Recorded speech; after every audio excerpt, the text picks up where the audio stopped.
తెలుగుదేశం అని స్టార్ట్ చేయాలి. ఇది కొత్తగా తీసుకొచ్చిన పరిణామం మన పార్టీలో. అందుకే ముందుగా అందరికీ కూడా జై తెలుగుదేశం. అలాగే ఇవాళ చాలా మంచి ముఖ్యమైన రోజు. ఇవాళ మనం అంతా కన్నుల పండుగ కూడా దురిటో ఇంత బాగా ఆర్గనైజ్ చేస్తున్నాను నేను అనుకోలేదు. నాకు చాలా బాగా ఆర్గనైజ్ చేశారు.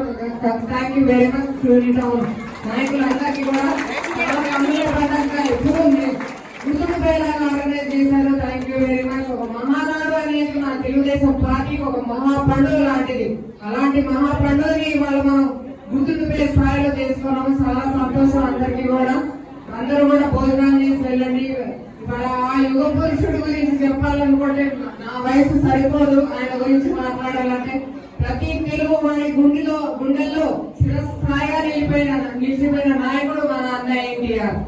ఎన్నో కార్యక్రమాలు పేదల కోసం ఆయన పార్టీ పెట్టారు. ఇందాక ముఖ్యమంత్రి గారు చెప్పినప్పుడు మీరు వినే ఉంటారు.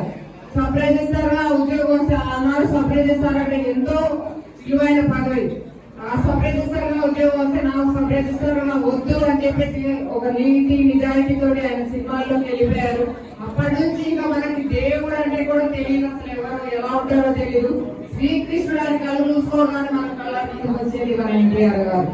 అంత పేరు ప్రఖ్యాతులు ఉన్నారు. మహనీయుడు మన ఎన్టీఆర్ గారు.